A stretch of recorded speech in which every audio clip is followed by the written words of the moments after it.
Assalamualaikum guys, selamat datang ke SRTV. So, sebelum tu minta maaf kalau kualiti mic ni kurang memuaskan. Aku bukan berada di studio sekarang. Balik kampung bini lah. So, peralatan aku tidak dapat aku bawa semua. So, lebih kurang macam tu. Mohon maaf di atas kekurangan bagi video ni.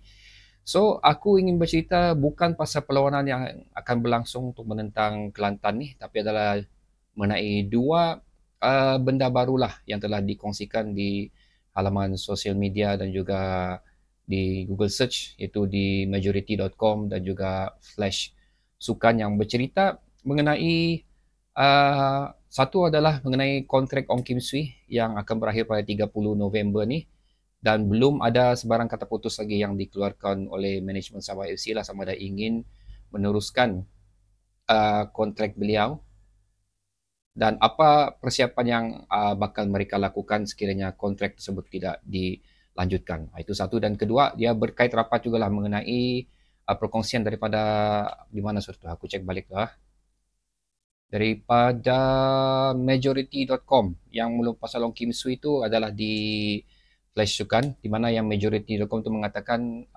statement mengatakan Sabah, lebih kurang beginilah ayatnya, Sabah tidak perlu bermimpi lah untuk mendapatkan slot ke Asia kerana ianya akan menjadi milik Selangor sekali lagi. Lebih kurang macam tu. So, uh, aku pergi dulu untuk pendapat aku sajalah. Aku tidak mempunyai sebarang maklumat mengenai status Ong Kim Swee sekarang ni. Di mana adakah beliau akan adakah manajemen Sabah FC akan menyambung kontrak, ataupun adakah beliau sendiri berkeinginan untuk terus bersama Sabah FC. So itu dua benda yang berbeza lah. So kalau bagi aku, atas apa yang telah dilalui oleh Sabah FC, kita fikir logically lah. Kita sentuh bahagian budget dulu.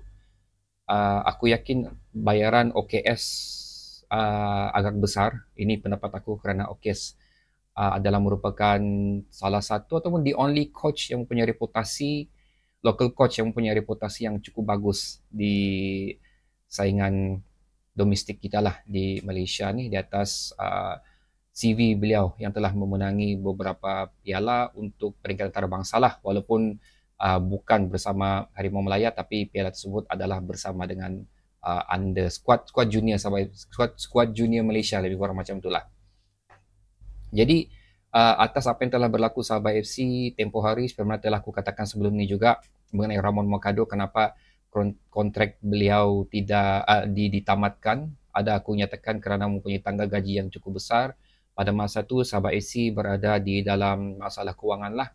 So antara benda untuk penjimatan yang dilakukan adalah melepaskan Ramon Mercado. Again, ini adalah pendapat aku saja. Jadi sekiranya Ong Kim Swee juga mempunyai tangga gaji yang cukup tinggi, bagi aku tidak mustahil antara reason yang mungkin menyebabkan Ong Kim Swee di manajemen Sabah FC tidak berminat untuk menyambung kontrak beliau adalah disebabkan oleh benda-benda tersebut. Tapi sekiranya benda ni dapat diatasi, mungkin persetujuan dapat dimiliki oleh kedua-dua pihak, mungkin again, ini mungkin lah, jangan kamu cakap benda ni aku cakap ni inilah yang betul ya. Mungkin sekiranya dua pihak mendapat persetujuan, kemungkinan besar mungkin pengurangan gaji OKS ataupun terpaksa melepaskan lagi beberapa pemain, mungkin OKS akan terus bersama Sabah FC. Kalau dari segi niat OKS pula, itu agak sukar untuk kita bincangkan di sini kerana kita tidak tahu apa future plan OKS untuk career bola sepak selaku coach di saingan liga tempatan ni. Tapi kalau kita tengok dari segi reason dia, macam tidak ada apa-apa yang nampak offer yang lebih menarik lah untuk Ong Kim Swee pergi ke peringkat seterusnya. Macam ura-ura sebelum ni pun OKS dikaitkan untuk pergi ke Akademi Mokhtar Dahari, tapi bagi aku benda tu mungkin tidak akan berlaku. Ada juga menyatakan kembali OKS ke skuad junior Harimau Melaya, itu pun ada dikaitkan juga, tapi sekali lagi aku rasa benda tu tidak akan berlaku. Dan ada satu benda yang aku ingin kaitkan di sini lah, di mana ada juga aku nampak connection dari sini, tapi agak sekali lagi mustahil juga untuk berlaku, iaitu berita seterusnya mengenai Selangor yang menyatakan harapan Sabah untuk ke Asia mungkin patut dilupakan. Okay. Ini aku katakan kerana Selangor sekarang tidak mempunyai coach tetap sekarang ni. Sekarang ni adalah pengganti sementara sahaja. So, berapa cepat Selangor untuk mendapatkan hikmat jurulatih seterusnya akan menentukan sama ada OKS ni ada dalam list mereka atau tidak. Adakah mereka berminat untuk memancing OKS untuk ke Selangor, kerana appeal yang dimiliki oleh Selangor daripada Sabah FC, kalau tanya aku personally, lebih baguslah. Di mana satu, mereka yakin akan terus berada di saingan Asia untuk musim akan datang, dan kedua adalah of course dari segi kewangan Selangor lebih bagus daripada Sabah FC lah. Tapi again, ini adalah aku mengatakan pendapat aku saja. Aku tidak mengatakan benda ni betul-betul akan berlaku. So sekiranya Selangor berkeinginan untuk mendapatkan OKS, aku rasa banyak kerja perlu mereka lakukanlah untuk meyakinkan OKS. Dan satu lagi, adakah mereka mahu untuk menunggu sampai kontrak OKS ni tamat baru mereka membawa OKS ke Selangor. Itu lebih kurang macam tu. Kalau mereka ambil awal, ada pampasan yang perlu dibayar, aku nak pasti berapa. Pasal mungkin tidak banyak, pasal tinggal beberapa hari saja lagi kontrak OKS akan tamat. Tapi adakah Selangor sanggup untuk membuat benda sedemikian dengan hanya menggunakan coach sementara mereka, yang mungkin akan memberi efek untuk perlawanan mereka yang akan datang lah. Pasal sudah pasti Selangor ingin mendapatkan satu coach yang tetap dan juga berkaliber.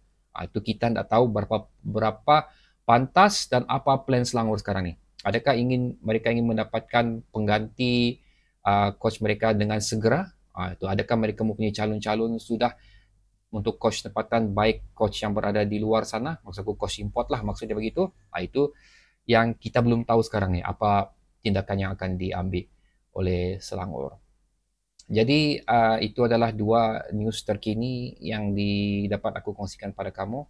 So walaupun news tu berlainan, tapi aku buat video ni aku mengaitkan di antara kedua-dua keberangkalian yang mungkin boleh terjadi di saingan Liga Super ni guys. So masih awal untuk aku katakan adakah OKS akan menyambung kontrak ataupun tidak. Masih awal aku mengatakan adakah Sabah boleh merampas slot ke Asia ataupun tidak. Cuma ini adalah dua benda yang ingin aku kongsikan kepada kamu lah. So itu OKS. So bagi Sabah FC pula guys, dikatakan hanya perlu tidak payah bermimpi untuk mendapatkan slot ke Asia tu. Aku nak boleh nafikan lah prestasi Selangor berada di tangga kedua sekarang. Aku tidak boleh menafikan prestasi mereka yang cukup bagus di saingan Liga Super untuk musim ni.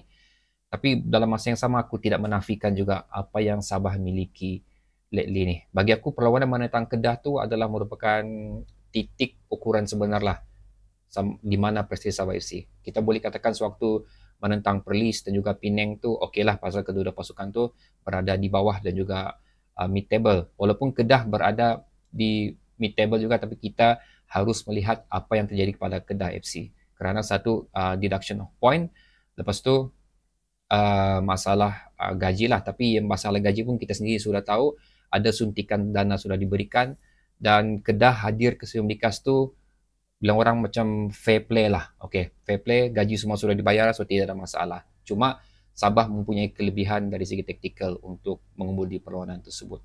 So that's why kenapa aku lebih mengatakan kemenangan Sabah terhadap Kedah itu adalah merupakan satu titik penting untuk mengukur di mana kebangkitan kita yang telah terjadi sekarang. Dikenakan lagi dengan Kedah pun mempunyai coach yang cukup bagus, yang aku sendiri respect lah coach tu. Sekiranya OKS lah konon lah ke Selangor, aku mengharapkan Nafuzi, tapi ini pendapat peribadi aku saja, Nafuzi mungkin boleh menjadi salah seorang di dalam list Sabah FC untuk mendapatkan pengganti OKS.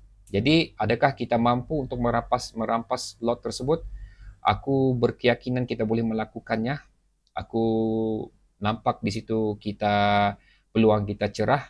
Cuma sekarang ni again, apa yang bakal berlaku lah hasil daripada dua perkongsian dan dua news yang telah aku share sebentar tadi. Jadi apa pula pendapat anda untuk kedua-dua case yang sudah aku bincangkan tadi ni? Okey, letakkannya di ruang komentar di bawah. Bertemu lagi di video seterusnya guys. Assalamualaikum.